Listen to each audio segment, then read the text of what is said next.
الحمد للہ رب العالمین والصلاة والسلام علی سید الانبیاء والمرسلین وعلی آلہ واصحابہ اجمعین اما بعد فاعوذ باللہ من الشیطان الرجیم بسم اللہ الرحمن الرحیم قال اللہ تعالی فی القرآن الکریم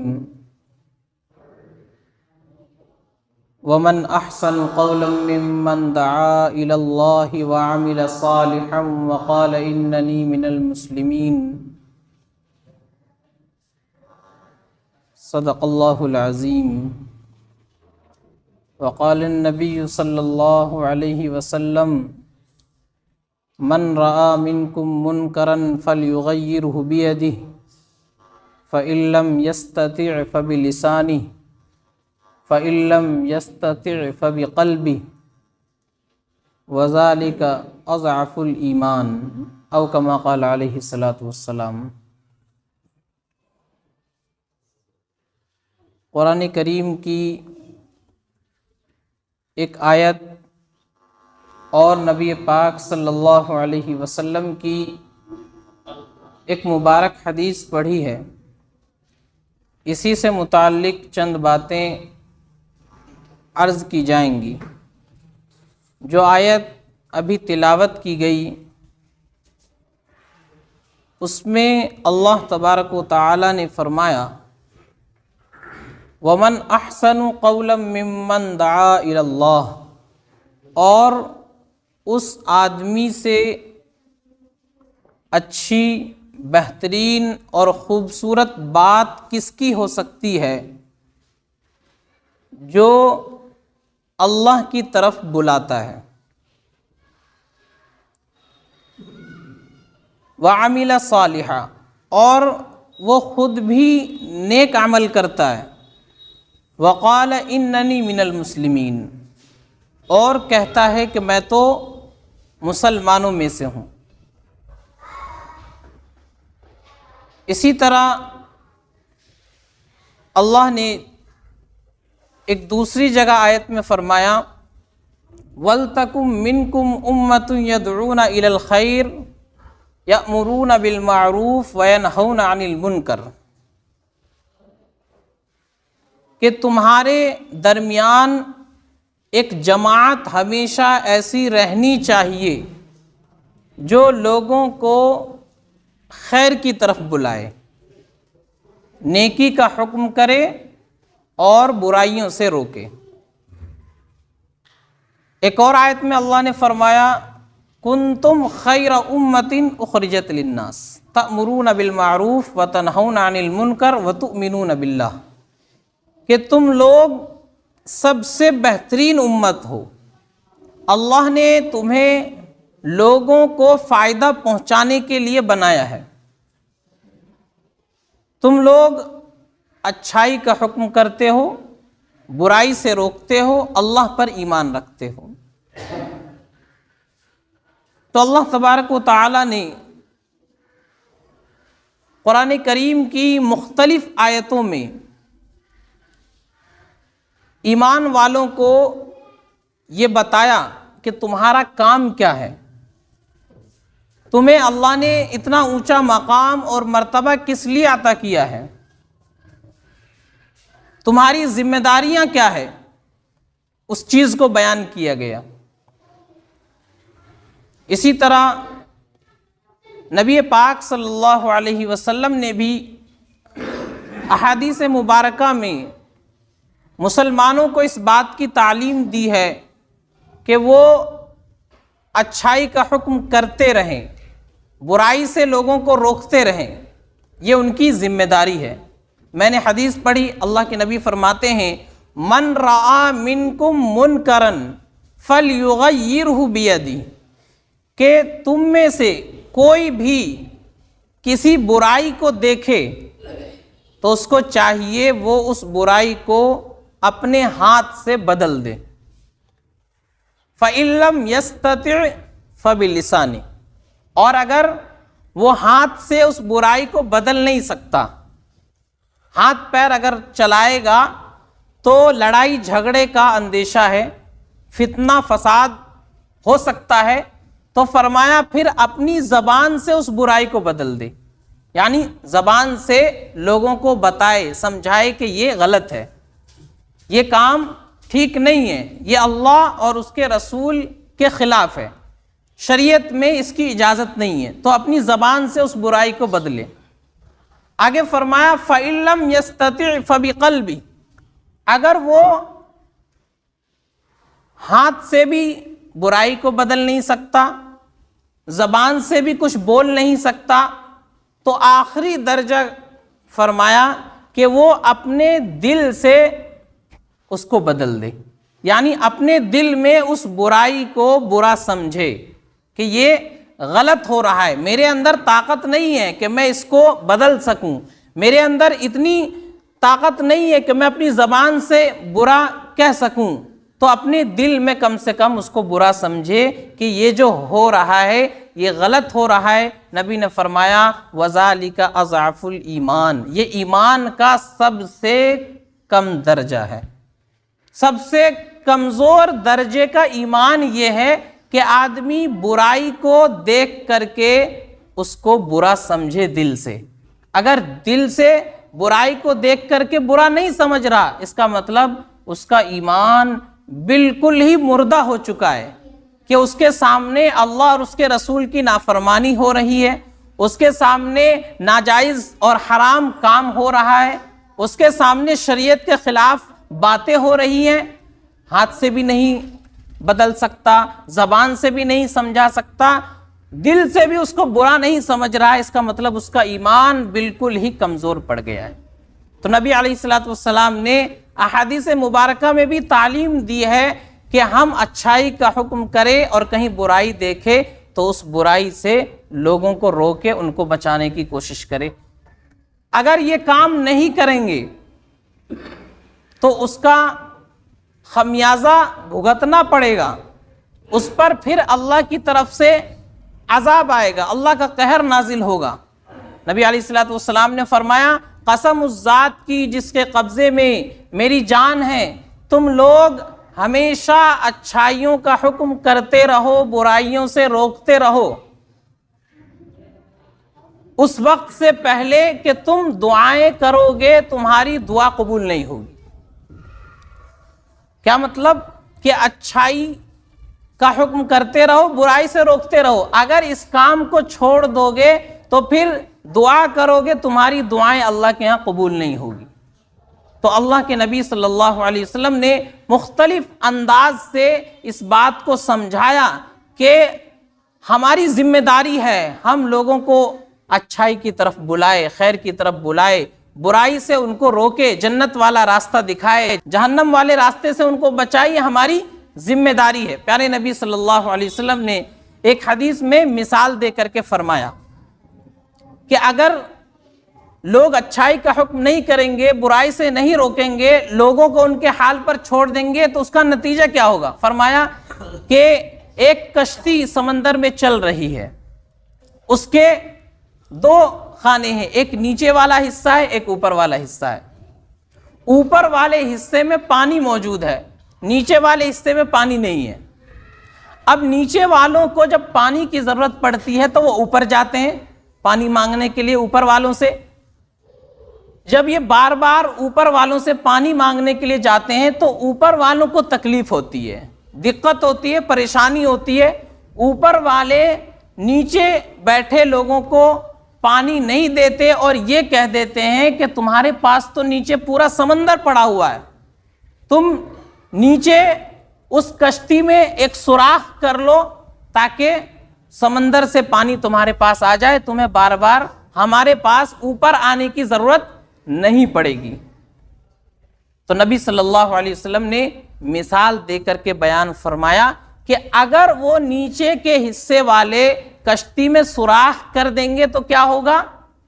اس کشتی کے اندر، اس جہاز میں پانی بھر جائے گا اور سب کے سب اس میں ڈوب جائیں گے، نیچے والے بھی ڈوب جائیں گے، اوپر والے بھی ڈوب جائیں گے۔ تو نبی نے مثال دے کر بیان فرمایا کہ اگر اچھائی کا حکم نہیں کرو گے، برائی سے نہیں روکو گے، تو اللہ کا عذاب اور قہر جب نازل ہوگا تو پھر اس سے کوئی نہیں بچے گا، اچھے لوگ بھی جائیں گے اور برے لوگ بھی اس عذاب کے اندر جائیں گے۔ تو نبی علیہ السلام نے مثال دے کر کے اس کو بیان فرمایا۔ روایت میں حضرت جبرائیل علیہ السلام کو اللہ نے حکم دیا کہ ایک فلاں بستی ہے، اس کو جا کر کے پلٹ دو، اس کو اٹھاؤ اور ایسے زمین پر اوندے منہ پلٹ دو۔ حضرت جبرائیل علیہ السلام کو اس کا حکم دیا اللہ نے۔ تو اللہ سے عرض کیا گیا کہ اللہ، جس بستی کو پلٹنے کا آپ نے حکم دیا اس بستی میں تو آپ کا ایک نیک بندہ بھی ہے، کبھی وہ آپ کی نافرمانی نہیں کرتا، ہمیشہ عبادت میں لگا رہتا ہے، اللہ اللہ کرتے رہتا ہے۔ تو اللہ نے فرمایا کہ اس پوری بستی کو اٹھاؤ اور اسی آدمی کے اوپر پلٹ دو۔ فرشتوں نے عرض کیا کہ اس کی وجہ کیا ہے؟ تو اللہ نے فرمایا کہ اس آدمی کے چہرے کا رنگ کبھی بدلا نہیں، شریعت کے خلاف کام ہو رہا ہے، لوگ غلط راستے پر چل رہے ہیں، اللہ اور اس کے رسول کی نافرمانی کر رہے ہیں، لیکن یہ آدمی خود تو عبادت میں لگا ہوا ہے، لیکن میری نافرمانی ہو رہی ہے، اس کے باوجود اس آدمی کے چہرے کا رنگ کبھی بدلا نہیں، یعنی اس نے کبھی ان لوگوں کو صحیح راستے پر لانے کی فکر نہیں کی، اس لیے ساری بستی کو اٹھا کر کے اسی آدمی کے اوپر پلٹ دو۔ تو جب اللہ کا عذاب آئے گا تو پھر اس میں کوئی نہیں بچے گا، وہ لوگ بھی جو اللہ اللہ بیٹھ کر کے کر رہے ہیں، دوسروں کی خبر نہیں لے رہے، وہ بھی اس عذاب کے اندر گرفتار ہوں گے۔ تو اس کا خلاصہ کیا نکلا؟ مطلب یہ کہ ہمیں خود بھی دین کے مطابق چلنا ہے اور دوسروں کو بھی دین پر لانے کی کوشش کرنی ہے، یہ ہماری ذمہ داری ہے۔ ہم خود بھی دین کے مطابق عمل کریں اور اپنے گھر والوں کو بھی، بیوی بچوں کو بھی دین کے مطابق چلانے کی فکر کرے۔ قرآن میں اللہ نے فرمایا یا ایھا الذین آمنوا قوا انفسکم واہلیکم نارا، ایمان والو اپنے آپ کو بھی جہنم کی آگ سے بچاؤ، اپنے گھر والوں کو بھی جہنم کی آگ سے بچاؤ۔ تو انسان کی سب سے پہلی ذمہ داری تو اپنے آپ کی ہے کہ وہ سب سے پہلے اپنے آپ کو دین کے مطابق چلائے، خود اس کی زندگی میں دین آئے، اس کے بعد پھر اس کے گھر والوں کی، بیوی بچوں کی ذمہ داری اس کے اوپر ہے کہ وہ اپنے بیوی بچوں کو دین پر چلانے کی فکر کرے۔ جب اپنے گھر کا ماحول دینی بن جائے، پھر آگے اللہ نے وَأَنذِرْ عَشِيرَتَكَ الْأَقْرَبِينَ، نبی علیہ السلام کو حکم دیا کہ اب اپنے قریبی رشتہ داروں کو، خاندان والوں کو اللہ کے عذاب سے ڈراؤ۔ پھر آدمی کی ذمہ داری بنتی ہے کہ وہ اپنے خاندان والوں تک دین کی دعوت پہنچائے، ان کی زندگی میں دین آئے، اس کی فکر کرے۔ تو دعوت و تبلیغ کا مقصد یہی ہے کہ انسان سب سے پہلے خود دین کے مطابق عمل کرے اور اس کے بعد اپنے گھر والے، خاندان والے، بستی والے، محلے والے اور اس کے بعد اور دیگر لوگ ہیں ان تک دین کی دعوت کو پہنچائے۔ دعوت کا معنی بلانا، دین کی طرف بلانا، اور تبلیغ کے معنی دین کی باتوں کو پہنچانا۔ پہلے ہم لوگوں کو بلائیں گے اور پھر اس تک دین کی بات کو پہنچائیں گے۔ دعوت کا معنی بلانا اور تبلیغ کا معنی پہنچانا۔ تو دعوت و تبلیغ کا مقصد یہی ہے کہ انسان خود بھی زندگی اللہ اور اس کے رسول کی فرما برداری میں گزارے اور پھر لوگوں کو بھی بلائے دین کی طرف اور لوگوں تک بھی اس دین کی بات کو پہنچائے۔ تمام انبیاء کرام علیہ السلام کا مقصد یہی تھا، وہ آتے تھے لوگوں کو دین کی طرف بلاتے تھے، پھر اس کے لیے انہوں نے بڑی بڑی قربانیاں پیش کی ہیں۔ تمام نبیوں کو قربانیاں دینی پڑی ہے اس دین کی خاطر۔ پیارے نبی صلی اللہ علیہ وسلم نے فرمایا کہ اس دین کی خاطر جتنا مجھے ستایا گیا، جتنا مجھے تکلیف دی گئی اور جتنا مجھے ڈرایا اور دھمکایا گیا، اتنا اللہ کے راستے میں اس دین کی خاطر کسی کو نہیں ڈرایا گیا، کسی کو اتنا نہیں ستایا گیا، کسی کو اتنی دھمکی نہیں دی گئی جتنی مجھے دی گئی ہے۔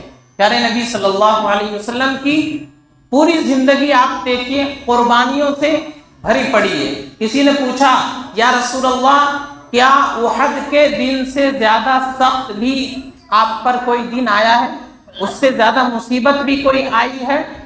تو نبی نے فرمایا ہاں، جب میں طائف گیا تھا دین کی دعوت کو لے کر کے تو وہ دن اس سے بھی زیادہ سخت تھا۔ احد میں نبی صلی اللہ علیہ وسلم کا چہرہ زخمی ہو گیا تھا، آپ کے دانت شہید ہو گئے تھے، اس سے زیادہ تکلیف آپ کو طائف میں ہوئی۔ جب آپ دین کی دعوت لے کر کے گئے تو وہاں کے سرداروں نے آپ کی دعوت کو قبول نہیں کیا، اور الٹا وہاں کے جو بدماش قسم کے لڑکے تھے ان کو پتھر لے کر کے نبی کے پیچھے دوڑا دیا کہ اس کو پتھر مار مار کر اپنی بستی سے، اپنے شہر سے باہر نکالو۔ نبی صلی اللہ علیہ وسلم کے پیچھے وہ لڑکے چلاتے، آپ کے جسم مبارک پر پتھر پھینکتے، آپ کے جسم سے خون نکل کر کے آپ کی جوتیوں میں جم گیا، آپ کی جوتیاں پیروں میں جم گئی، اتنا خون بہا اللہ کے اس دین کی دعوت کو پہنچانے کی وجہ سے۔ صرف نبی پاک صلی اللہ علیہ وسلم ہی نہیں، آپ کے جتنے صحابہ تھے جو آپ پر ایمان لاتے گئے ان سب کو بھی اس قربانی سے گزرنا پڑا۔ حضرت ابوبکر صدیق رضی اللہ تعالیٰ عنہ جب وہ ایمان لے آئے تو اب نبی صلی اللہ علیہ وسلم سے فرمایا کہ یا رسول اللہ میں جاتا ہوں، اب لوگوں کو دین کی دعوت دوں گا، لوگوں تک ایمان کی دعوت پہنچاؤں گا۔ حضرت ابوبکر صدیق چونکہ اس وقت مسلمان بہت کم تھے، حضرت ابوبکر صدیق صحن کعبہ میں آئے، حرم میں وہاں کافر مشرک لوگ بیٹھے ہوئے تھے، ان کے سامنے دین کی دعوت، ایمان کی دعوت شروع کر دی۔ وہ سب کے سب حضرت ابوبکر صدیق رضی اللہ تعالیٰ عنہ پر ٹوٹ پڑے اور آپ کو اتنا مارا کہ آپ کے چہرے سے، ناک سے خون بہنے لگا، بے ہوش ہو گئے۔ یہ حضرت ابوبکر صدیق رضی اللہ تعالیٰ عنہ کے ساتھ ہوا۔ اسی طرح جتنے بھی صحابہ شروع میں ایمان لاتے گئے، چونکہ اس وقت مسلمان کمزور تھے، ایمان کی دعوت شروع ہی ہوئی تھی، تو سب کو قربانیوں سے گزرنا پڑا۔ صرف مرد ہی نہیں بلکہ بچوں نے بھی قربانیاں دی، عورتوں نے بھی قربانیاں دی، عورتوں کے شوہر شہید ہو گئے، بیٹے شہید ہو گئے، بھائی شہید ہو گیا، باپ شہید ہو گیا اس دین کی خاطر، لیکن انہوں نے کبھی شکایت نہیں کی، بلکہ اللہ کا شکر ادا کیا کہ اللہ تو نے میرے بھائی کو، میرے باپ کو، میرے بیٹے کو، میرے شوہر کو اپنے دین کی خاطر قبول کر لیا اور تیرے دین کی خاطر انہوں نے جان دے دی۔ تو عورتوں کا بھی یہ جذبہ تھا۔ حضرت سمیہ رضی اللہ عنہا اس امت کی سب سے پہلی شہیدہ عورت ہیں جس نے دین کی خاطر اپنی جان قربان کی اور شہادت کا جام نوش کیا، حضرت سمیہ رضی اللہ تعالیٰ عنہ۔ تو عورتوں نے بھی بڑھ چڑھ کر کے دین کی خاطر قربانیاں دی، تب جا کر کے ہم تک یہ دین پہنچا ہے۔ بڑی بڑی قربانیاں دی ہے اور ہر طرح کی قربانیاں پیش کی ہے، جان کی قربانی پیش کی، مال کی قربانی پیش کی، بیوی بچوں کو چھوڑ دیا، جائیداد کو چھوڑ دیا۔ حضرت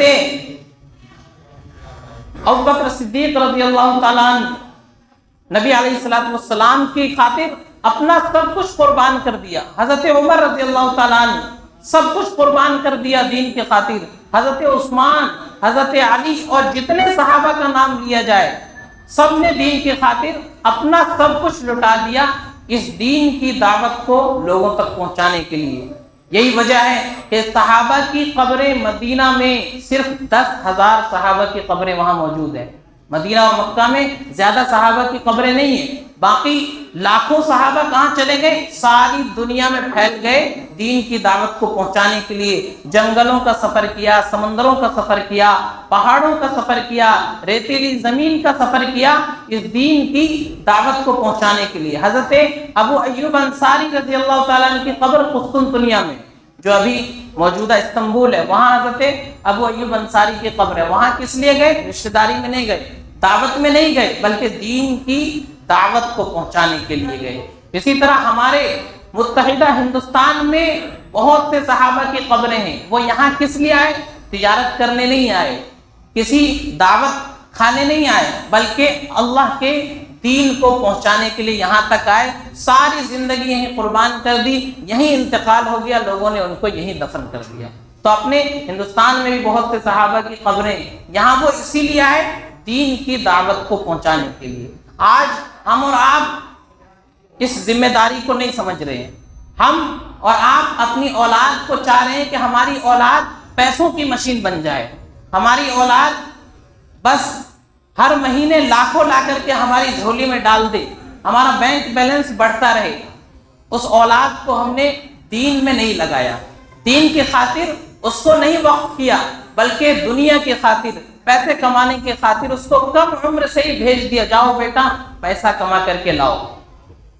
نتیجہ کیا ہوا کہ وہ اولاد مہینے میں لاکھوں روپیہ باپ کو کما کر کے دے رہی ہے، لیکن باپ کی عزت نہیں کر رہی ہے، باپ کے سامنے آنکھیں ملا کر کے بات کر رہی ہے، باپ کے گریبان پر ہاتھ ڈال رہی ہے، باپ کی خدمت نہیں کر رہی ہے۔ وہ اولاد لاکھوں روپیہ مہینہ کما کر کے دے رہی ہے، لیکن اگر اولاد کو دین کے راستے میں لگایا ہوتا تو وہ چاہے مہینے میں 10,000 کماتا، لیکن آپ کے سامنے اس کی نظریں جھکی ہوئی ہوتی، آپ کے سامنے اونچی آواز میں بات نہیں کرتا، آپ کی عزت کرتا، آپ کی خدمت کرتا، لیکن ہم نے دنیا کے چکر میں اپنی اولاد کو پیسوں کی مشین بنا دی۔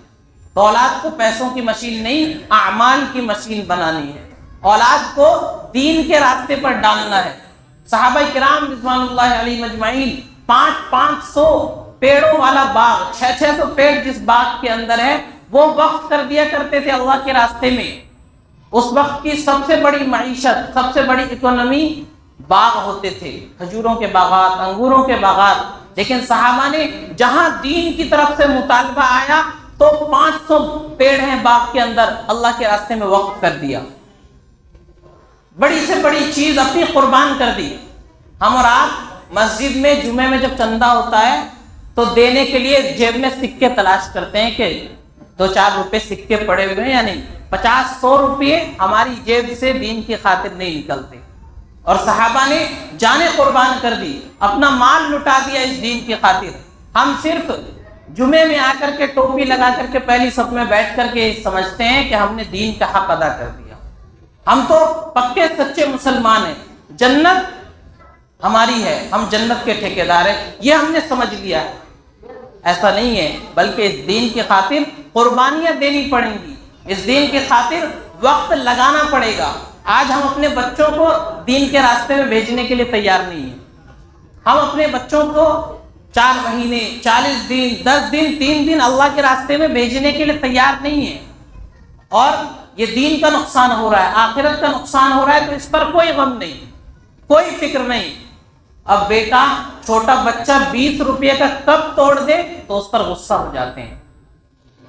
لوگوں کا بھی حال یہی ہے، اگر آپ کا بچہ کماتا نہیں ہے، آپ کا بچہ کوئی کاروبار نہیں کرتا تو سب آپ کو بولیں گے آپ کا بیٹا کماتا نہیں ہے، آپ کا بیٹا گھر میں پڑا رہتا ہے، آپ کا بیٹا کچھ کاروبار نہیں کرتا۔ لیکن وہی آپ کا بیٹا مسجد نہیں آتا، نماز نہیں پڑھتا، دین نہیں جانتا، تو کوئی آپ کو بولنے والا نہیں ہے، کوئی آپ کو پوچھنے والا نہیں ہے۔ تو اس لیے اپنی دنیا سنوارے، اپنے اولاد کی دنیا سنوارے، آخرت سنوارے، اس لیے ان کو دین کے راستے میں لگائے، دین کی خاطر ان کو وقف کر دے۔ صحابہ کرام رضوان اللہ علیہ مجمعین، صحابیات، عورتیں اپنے چھوٹے چھوٹے معصوم بچوں کو نبی کے سامنے لا کر کے پیش کر دیتی تھی، یا رسول اللہ یہ میرا معصوم بچہ، دودھ پیتا بچہ، یہ جنگ میں کافروں سے لڑ تو نہیں سکتا، لیکن آپ کی طرف آنے والے تیر کو یہ ضرور روک سکتا ہے، اس کو بھی اپنے ساتھ جنگ میں شامل کر لیں۔ تو یہ صحابیات کا جذبہ تھا، دین کی خاطر یہ قربانیاں پیش کی، تب جا کر کے ہم اور آپ آج اپنے آپ کو مسلمان کہہ رہے ہیں، قرآن پڑھ رہے ہیں، نمازیں پڑھ رہے ہیں۔ اگر صحابہ نے قربانی نہ دی ہوتی، انہیں تو حرم شریف ملا ہوا تھا، مدینے میں حرم ملا ہوا تھا، وہاں بیٹھ کر کے وہ آرام سے ایک نماز پڑھتے، لاکھوں کا ثواب ان کو ملتا۔ مکہ المکرمہ میں مسجد حرام میں ایک نماز پڑھنے کا ثواب 1 لاکھ نماز کے برابر، مسجد نبوی میں ایک نماز کا ثواب 50,000 نمازوں کے برابر۔ تو انہیں کیا ضرورت تھی کہ وہ کہیں باہر جائیں، انہیں کیا ضرورت تھی وہ جنگلوں کا سفر کرے؟ اس لیے کہ اللہ کے دین کا یہ پیغام ساری دنیا تک پہنچ جائے، اس کے خاطر انہوں نے اپنا وطن چھوڑ دیا، بیوی بچوں کو چھوڑ دیا اور ہر طرح کی قربانیاں پیش کر کے مشقتیں اٹھا کر کے دین کی دعوت لوگوں تک پہنچائی، تب جا کر کے ہم تک یہ کلمہ، یہ ایمان، یہ قرآن، یہ نماز پہنچائے۔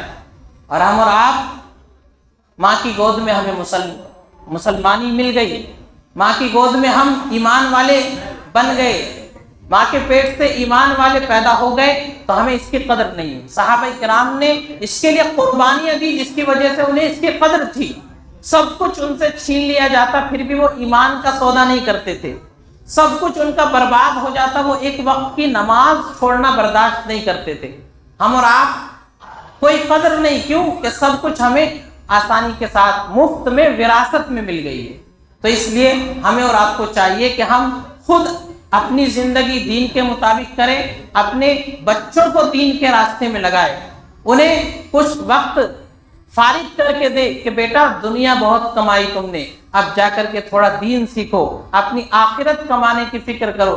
اگر ہم نہیں کریں گے ایسا تو وہ اولاد ہم چاہیں گے کہ وہ ہماری خدمت کرے گی، ایسا نہیں ہو سکتا۔ وہ اولاد ہمارے ساتھ اچھا سلوک کرے گی، ایسا نہیں ہو سکتا۔ ہمارے ساتھ وہ اچھی طرح بات کرے گی، ہمیں عزت دے گی، یہ نہیں ہو سکتا۔ یہ ہماری خام خیالی ہے، یہ ہماری غلط فہمی ہے کہ ہم اولاد کو دنیا کمانے میں لگائے اور جس طرح بھی ہو بس لاکھوں روپیہ مہینہ لا کر کے دے، ہماری سوچ یہ ہو اور ہم چاہیں کہ بیٹا ہماری عزت کرے گا، یہ نہیں ہو سکتا۔ جب تک دین اس کی زندگی میں نہیں آئے گا، جب تک اللہ اور اس کے رسول کا حکم اس کی زندگی میں نہیں آئے گا، وہ آپ کا احترام نہیں کر سکتا، آپ کی عزت نہیں کر سکتا، آپ کے سامنے وہ نظریں جھکا کر کے کھڑا نہیں ہو سکتا۔ آج کل لوگ اپنی اولاد کو دین پڑھانے کے لیے تیار نہیں ہیں۔ مدرسے میں پڑھے گا، حافظ بن جائے گا تو کھائے گا کہاں سے؟ کہاں سے کھائے گا؟ کہاں سے کھائے گا؟ 6,000 7,000 روپے امام کی اور مسجد کے مدرس کی تنخواہ ہوتی ہے، تو زندگی کیسے گزرے گی؟ یہ سوچ کر کے بچوں کو دین نہیں پڑھاتے، مدرسے میں نہیں پڑھاتے۔ حالانکہ بے وقوفوں کو معلوم نہیں کہ یہ 6,000 7,000 کما رہا ہے، اللہ تبارک و تعالی اس میں برکت دے رہے ہیں، لیکن آخرت اس کی سنور رہی ہے۔ دنیا میں جس طرح بھی وہ زندگی گزار لے، لیکن آخرت سنور رہی ہے۔ اور ادھر لاکھوں روپیہ کما رہا ہے، وہ آپ کی عزت بھی نہیں کر رہا اور اپنی آخرت بھی برباد کر رہا ہے۔ آپ اس سے اچھی توقع نہیں رکھ سکتے۔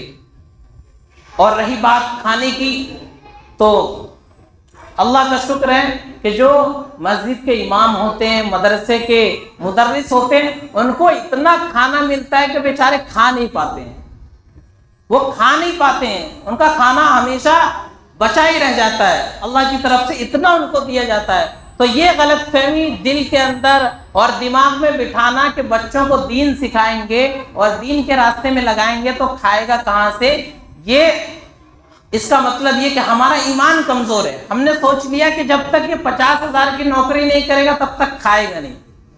اس نوکری کے اندر ہم نے سوچا کہ وہ ہمیں کھلا رہی ہے، کاروبار ہمیں کھلا رہا ہے، تو ایمان کمزور ہو گیا۔ اللہ پر ایمان رکھیے، اپنے بچوں کو دین کے راستے میں لگائیے، دین سکھائیے، انشاءاللہ اللہ تبارک و تعالیٰ کی طرف سے آپ کے رزق میں برکت ہوگی۔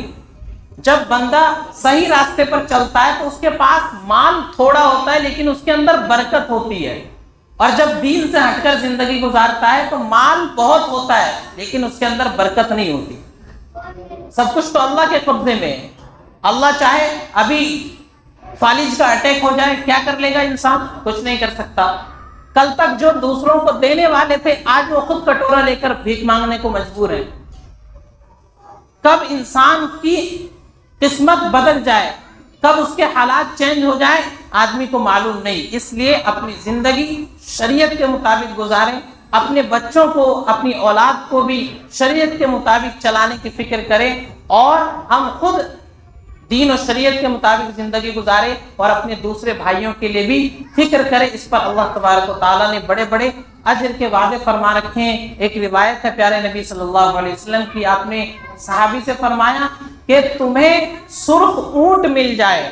سرخ اونٹ یہ عرب کے اندر بہت بڑی دولت سمجھی جاتی تھی، تو نبی نے فرمایا سرخ اونٹ تمہیں ملے، اس سے زیادہ بہتر یہ ہے کہ تمہاری ہدایت پر کوئی آدمی صحیح راستے پر آ جائے، تمہارے کہنے سے، تمہارے سمجھانے سے، تمہاری دعوت سے، تمہاری تبلیغ سے کوئی آدمی دین کے مطابق چلنے والا بن گیا، اس کی زندگی میں اللہ کا حکم، رسول کا طریقہ آ گیا، تو اب یہ جب تک نیک عمل کرے گا اس کا ثواب آپ کو ملتا رہے گا۔ آپ نے اپنی اولاد کو نیک بنا دیا، آپ دنیا سے چلے جائیں گے، قبر میں پڑے رہیں گے، آپ گل سڑ جائیں گے، مٹی بن جائے گا آپ کا بدن، لیکن آپ کی یہ اولاد اور آپ کے بتائے ہوئے راستے پر چلنے والا وہ آدمی جب تک نیک عمل کرے گا آپ کو اس کا ثواب ملتا رہے گا۔ تو اس سے بڑا اور کیا فائدہ آدمی کو چاہیے؟ آج ہم کما رہے ہیں، شام تک کمائیں گے، 1000 روپیہ ملے گا، کل کو وہ ختم ہو جائے گا، لیکن یہ کام ایسا ہے